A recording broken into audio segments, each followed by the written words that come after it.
Assalamualaikum, halo selamat pagi, salam sejahtera untuk kita semuanya. Kita akan bahas tuntas soal SBMPTN Ekonomi tahun 2017 nomor 46 sampai dengan 60. Kita mulai dari nomor 46. Indikator utama barang yang semakin langka adalah A. Harganya semakin mahal, B. Peminat atau pembelinya semakin banyak, C. Pajak yang dikenakan terhadapnya semakin besar, D. Klasifikasinya berubah dari barang primer menjadi barang sekunder, E. Pemerintah menjatah kuota pembeliannya. Oke, tentu saja indikator utama barang semakin langka secara umum adalah harganya semakin mahal, ya.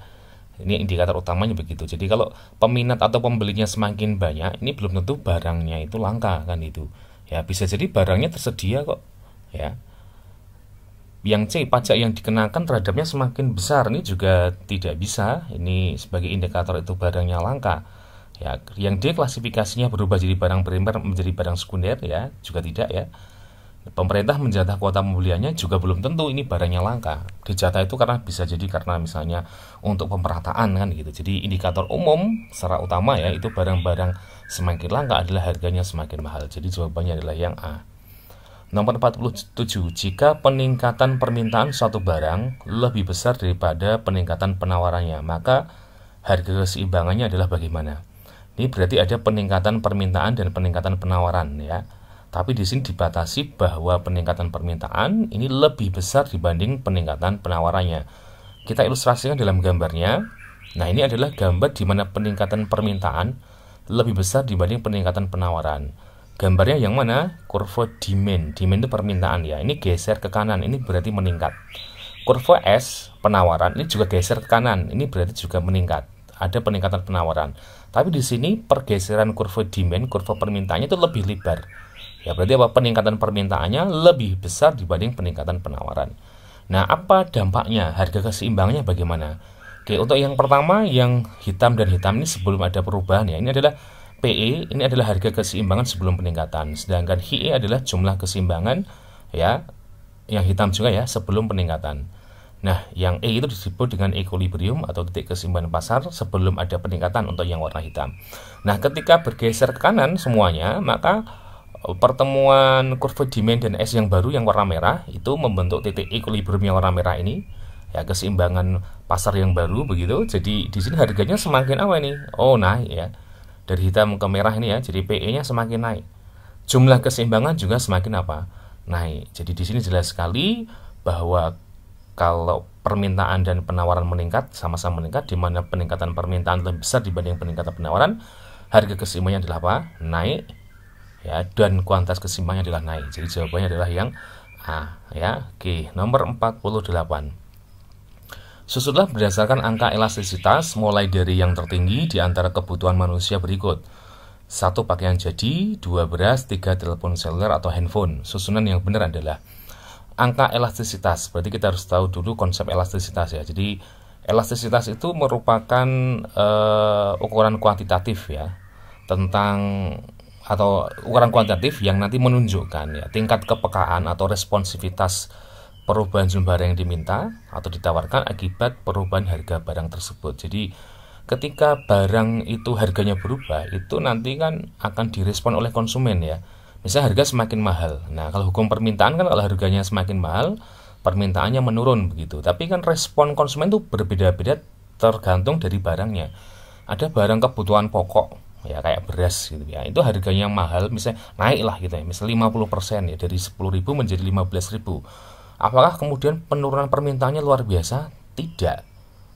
Karena apa? Beras kebutuhan pokok, orang tetap beli ya, berarti tidak begitu direspon, tingkat kepekaannya adalah rendah.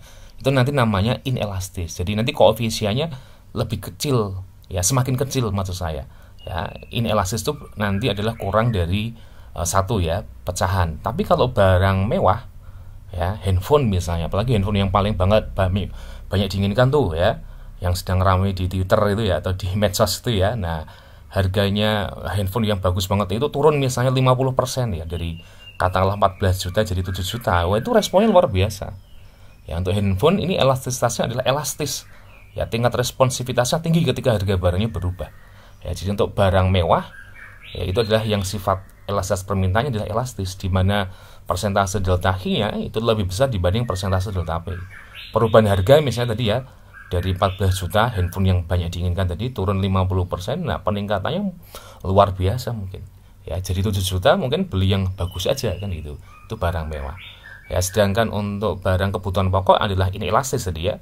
Untuk beras tadi bahwa perubahan harga itu mungkin tinggi gitu, tapi ternyata penurunan permintaannya sedikit aja karena orang tetap membeli. Jadi kalau kita ingin mengurutkan berdasarkan angka elastisitasnya mulai dari yang tertinggi, berarti kita mulai dari yang paling elastis adalah yang barang mewah. Dari ketiga ini yang masih masuk kategori mewah adalah telepon seluler ya sampai saat ini ya, nomor 3.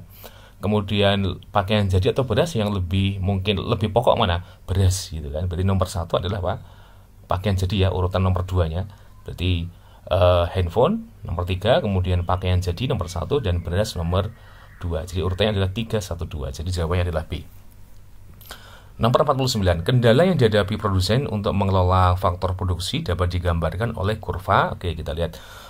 Faktor produksi adalah input ya, atau faktor produksi yang dipakai oleh produsen di dalam menghasilkan satu produk. Nah, di sini produsen ini memiliki istilahnya batasan ya, kendala-kendala itu tentang anggarannya kan gitu. Jadi perusahaan memiliki anggaran yang nanti akan dipakai untuk membeli faktor produksi itu kan itu. Nah, nanti memilih manakah nanti yang lebih banyak. Nah, itu kan terkendala oleh anggaran yang ada kan gitu.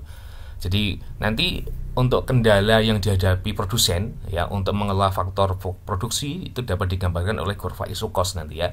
Jadi kurva isu cost itu adalah kurva yang menunjukkan kombinasi penggunaan dua faktor produksi dengan biaya yang sama. Kita gambarkan di sini bahwa produsen ini ada modal atau kapital ya, faktor produksi yang pertama, kemudian ada labor, tenaga kerja, ini faktor produksi yang kedua. Nah, ini kan ingin menggunakan faktor produksi ya dari kombinasi dua input ini atau faktor produksi ini kan itu. Nah, kombinasi-kombinasi dari pemilihan tenaga kerja atau modal ini adalah menjadi kendala tersendiri ya bagi produsen ya, memilih manakah yang lebih banyak. Contoh misalnya produsen A ini dia lebih banyak memilih modal lebih banyak dibanding tenaga kerja, sedangkan individu B atau produsen B maksud saya ini adalah lebih banyak menggunakan tenaga kerja daripada modal ya. Di dalam isu cost ini pemilihan dua input ini nanti dibatasi oleh anggaran yang tersedia ya. Oke, jadi di sini untuk nomor 49 jawabannya adalah isu cost ya. Nomor 50 kita lihat. Pernyataan paling tepat yang berkaitan dengan biaya produksi adalah, oke, ini biaya produksi ya. Kita mulai dulu, kita bahas secara ringkas dulu. Untuk biaya produksi itu ada skala produksi jangka pendek.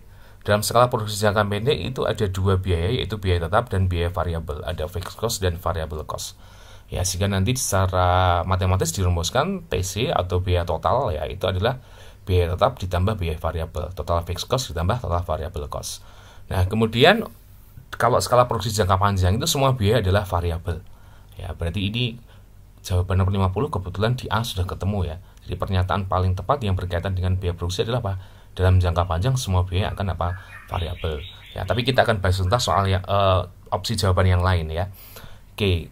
Kalau gambar dari kurva total cost, total fixed cost dan total variable cost nanti untuk total fixed cost ini lurus begitu. Horizontal ya, tidak mengikuti jumlah produksinya. Maksud saya berapapun jumlah produksinya biayanya sama ya. Kemudian total variable cost ini mulai dari titik 0 atau titik O. Kemudian total costnya adalah dari TFC ya, dia tidak dari titik 0 ya, karena di dalam TC itu ada TFC, di mana TFC itu kalau nggak produksi itu ada biayanya, tetap biaya tetap ada, selalu ada ya. Nah, nanti apakah selalu berbentuk linear? Tidak ya, tidak selalu berbentuk linear. Ini hanya untuk mempermudah aja pemahaman bahwa trennya ini adalah memang bergerak dari kiri atas kanan, dari kiri bawah kanan atas begitu ya. Jadi kurva TC tidak selalu linear. Kemudian kita lihat untuk yang kurva rata-ratanya ada AFC adalah average fixed cost, ini rata-rata biaya tetap. TFC per Hi, kemudian AVC adalah TVC per Hi. Kemudian AC ya atau average cost itu bisa average fixed cost ditambah average variable cost. Nah, kemudian untuk AC juga bisa dirumuskan TC per Hi. Secara grafis digambarkan untuk biaya rata-rata itu nanti untuk yang pertama adalah AFC. AFC itu selalu menurun ya, tidak naik. Ya, jadi kalau opsi yang kedua ya, kurva AFC berbentuk horizontal salah. AFC itu adalah berbentuk ini ya, menurun terus ya. Nah, yang berbentuk horizontal adalah TFC. Nah, ini yang bisa lah. Kemudian ada AFC begitu. Nah, kemudian ada kurva average variable cost dan average cost yang paling tinggi. Ya, berdasarkan persamaan ini gitu kan, average cost paling tinggi. Ya, kemudian AFC yang bawah, AVC yang tengah. Kemudian ada kurva MC. Nah, kurva MC ini akan selalu memotong ya AVC dan AC di titik minimum, memotong.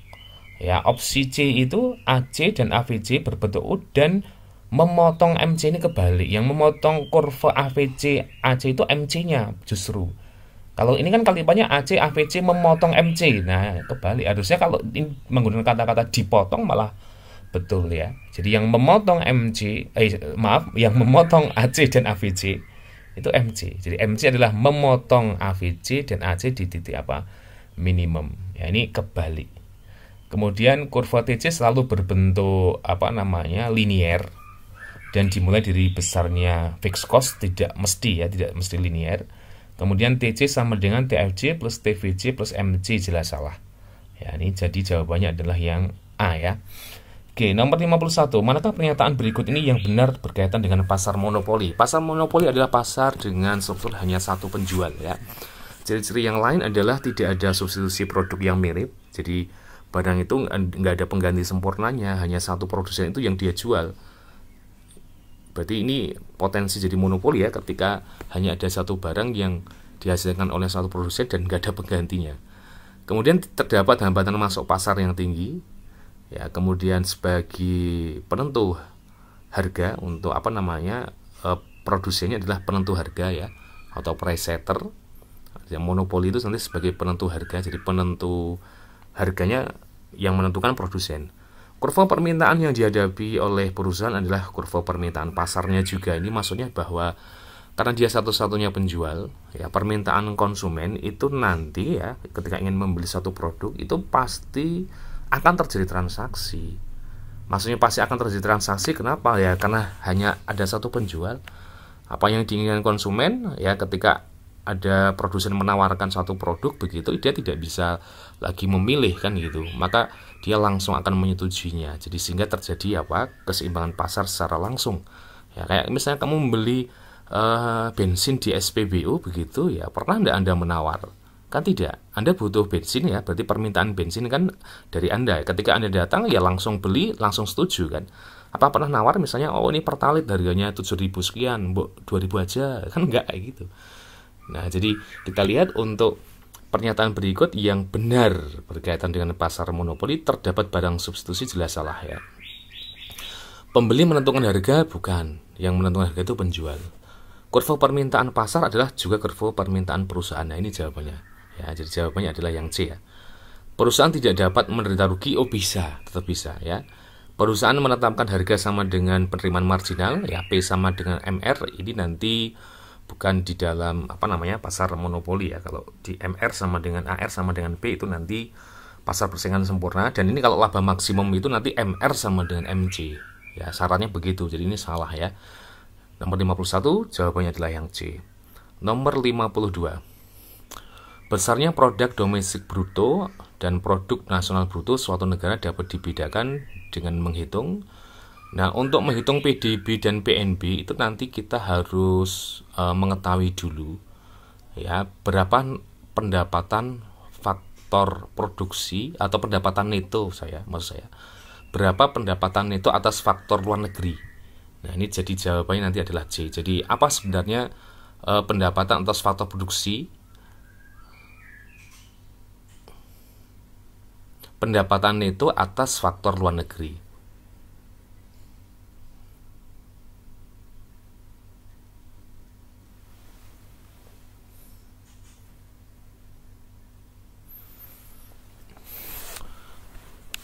Pendapatan neto atas faktor luar negeri. Nah, apa itu pendapatan neto atas faktor luar negeri? Jadi pendapatan neto atas faktor luar negeri ini bisa kita hitung ya. Jadi pendapatan neto dari luar negeri ini merupakan pendapatan atas faktor produksi tenaga kerja atau modal milik penduduk suatu negara yang diterima dari luar negeri dikurangi dengan pendapatan yang sama milik penduduk asing yang diperoleh di negara tersebut. Katakanlah misalnya Indonesia ya.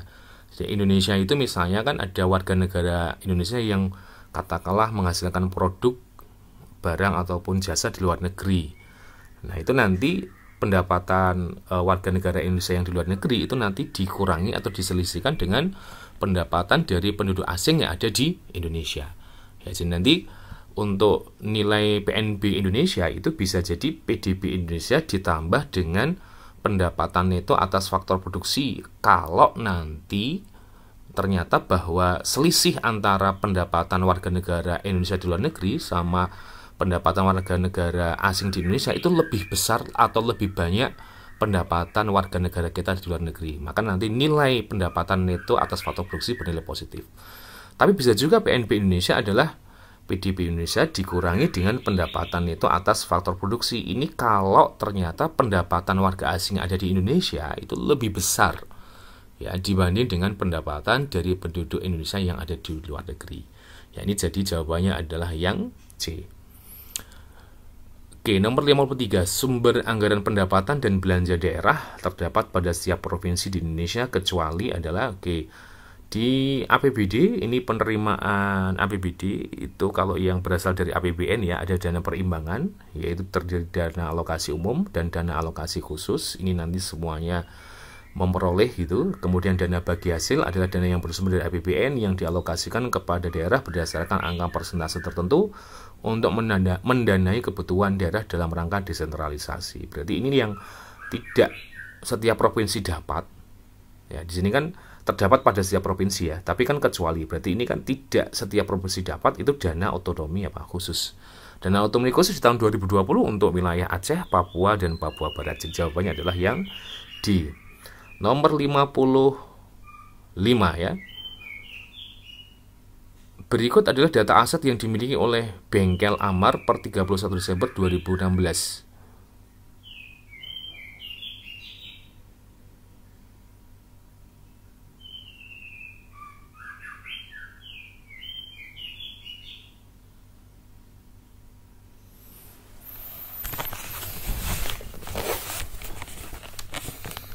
Berikut adalah data nomor 55. Berikut adalah data aset yang dimiliki oleh Bengkel Amar per 31 Desember 2016.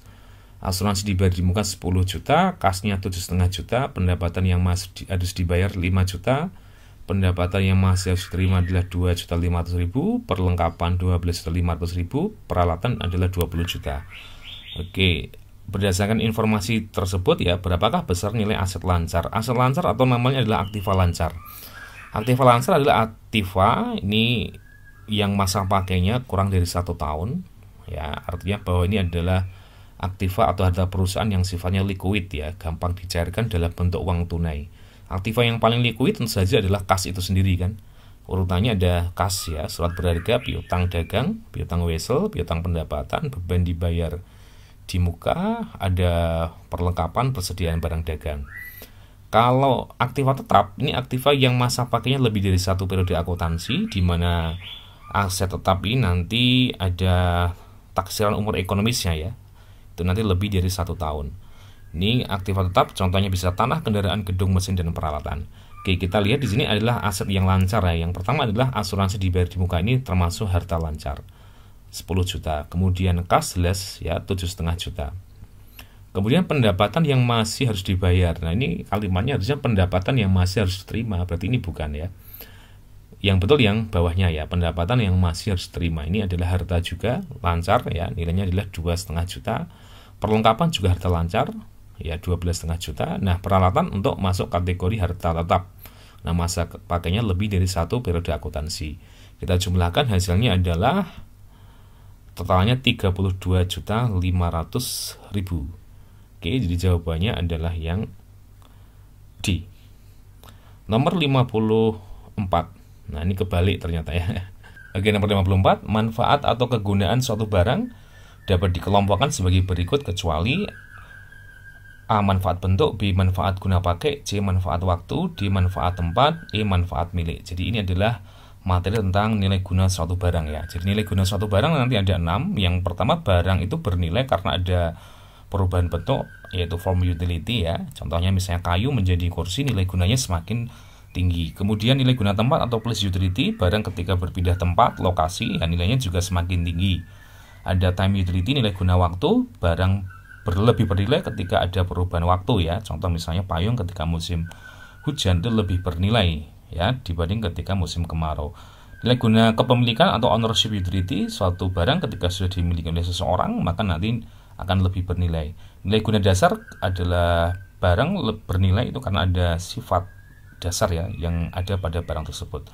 Jadi ini kecuali yang salah ya adalah nilai guna dari manfaat guna pakai ya. Jadi jawabannya adalah yang B. Oke, kita lanjut untuk nomor 56. Perusahaan dagang subur selama bulan Oktober 2016 memiliki data sebagai berikut. Pembeliannya 15 juta, retur pembelian 1 juta, potongan pembeliannya 2,5 juta, beban angkut pembelian 500.000, persediaan barang dagang awalnya 2,5 juta, persediaan barang akhir adalah 2,5 juta. Dari data tersebut besarnya persediaan barang yang siap dijual. Oke, ini adalah materi lengkapnya itu menghitung HPP ya, atau harga pokok penjualan. Tapi ini belum sampai HPP, yaitu baru menghitung barang yang siap untuk dijual. Oke. Kalau kita ingin mengetahui barang yang siap dijual, ini berarti kan perusahaan harus mengetahui ya berapa sih ada persediaan barang dagang awal. Yang ini yang belum laku gitu kan. Ada persediaan barang dagang awal dalam satu periode yaitu di awal tahun katakanlah begitu. Ini nilainya adalah 2,5 juta. Ya, ini di sini kan tertulis 2,5 juta.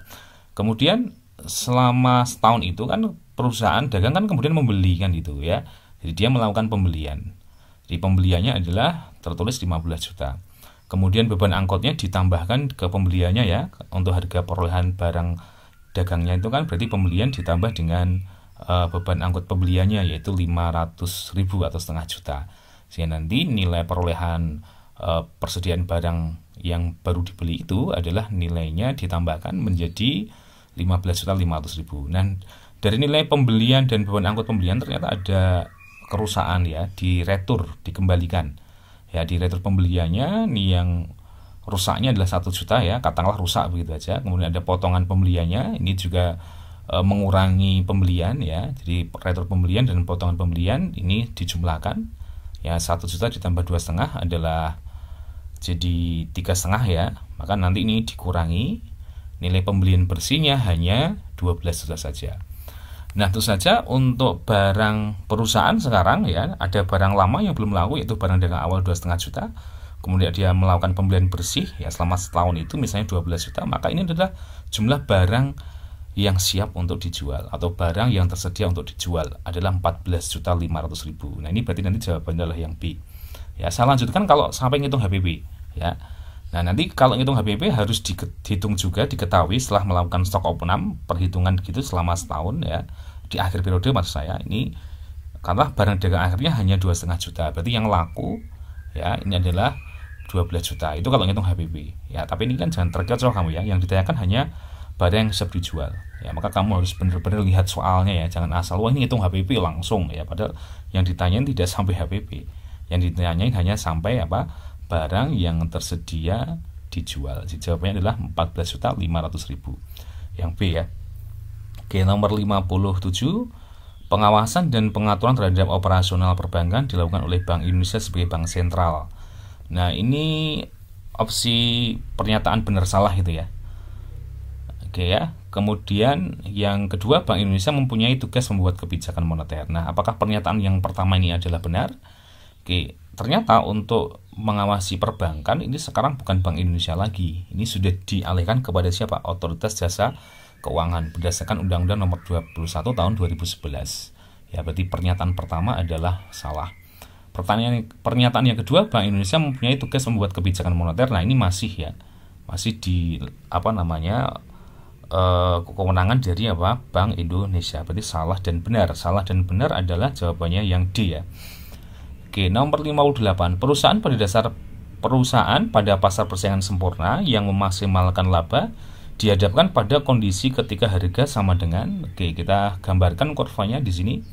Ini adalah pilihan jawaban 1, 2, 3 benar itu ya. Kita lihat untuk gambar perusahaan dalam kondisi laba begitu. Nah, di sini dikatakan harga ya, P. Nah, ketika laba ini harga dalam pasar persaingan sempurna adalah sama dengan MR, sama dengan penerimaan marginal atau marginal revenue. Ya, marginal revenue itu namanya adalah penerimaan marginal. Berarti nomor 1 adalah benar.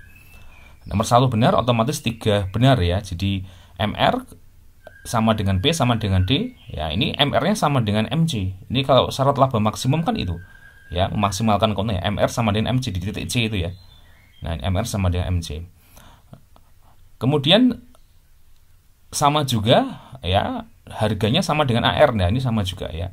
Ya, penerimaan marginal sama dengan penerimaan rata-rata, atau penerimaan rata-rata itu average revenue. Jadi P sama dengan MR sama dengan AR ini ya.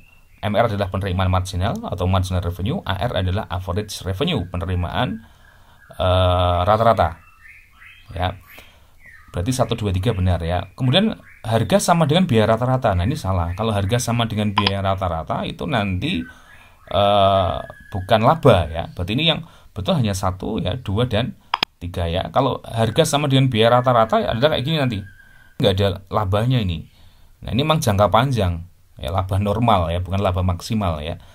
Jadi jawabannya adalah nomor 1 2 3 ya. Jadi jawabannya adalah yang A.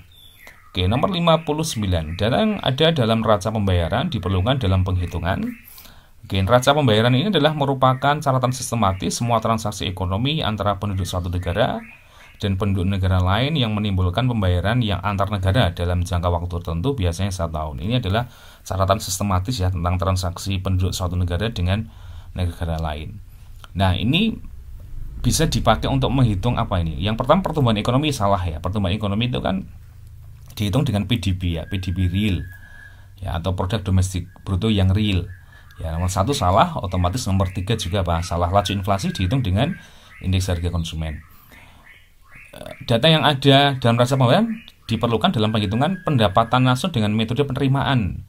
Nah, ini bisa ya. Kan pendapatan nasional dari metode penerimaan itu kan menerima bala jasa dari pemilik faktor produksi itu, baik tenaga kerja, modal, ya tanah atau kewirausahaan, di mana pemilik faktor produksi itu terkadang jualnya juga tidak hanya kepada masyarakat Indonesia aja, ya juga termasuk dengan masyarakat luar negeri. Berarti bisa dimasukkan ya sebagai data dalam perhitungan pendapatan nasional dengan metode penerimaan. Nomor 1 salah, 3 salah, 2 benar, 4 pasti benar ya. Jumlah cadangan apa? Devisanya. Oke, karena berkaitan dengan transaksi luar negeri. Oke, jadi jawabannya adalah 2 dan 4. Ya, 2 dan 4 jawabannya adalah yang C ya. Oke, jawabannya adalah C. 60 berikut ini yang bukan merupakan kelebihan badan usaha perseorangan. Badan usaha perseorangan ini perkembangannya usahanya lebih cepat. Ini belum jaminan. Ya, belum jaminan ya. Akan pasti perorangan berarti sendirian lebih cepat, belum tentu. Berhubung ini belum tentu, ya berarti nomor 1 malah benar ya. Karena bukan kelebihan badan usaha perseorangan. Nomor 1 malah benar ya. Cepat di dalam mengambil keputusan. Nah, ini kelebihan badan usaha perseorangan. Kenapa? Dia sendiri yang mutusin. Lebih cepat kan itu. Berhubung ini adalah betul, yang merupakan kelebihan, maka tidak dipilih. Yang nomor 3, beban pajak penghasilan kecil apakah pasti? Kan belum tentu juga, tergantung dari size-nya kan. Maka belum tentu itu merupakan kelebihan dari badan usaha perseorangan. 1 dan 3, kemudian tidak banyak dibatasi geraknya oleh undang-undang dan peraturan, ini betul ya. Di sini adalah, jadi jawabannya adalah yang B. Oke, terima kasih. Sampai sini dulu. Assalamualaikum. Semoga bermanfaat. Salam sejahtera untuk kita semuanya.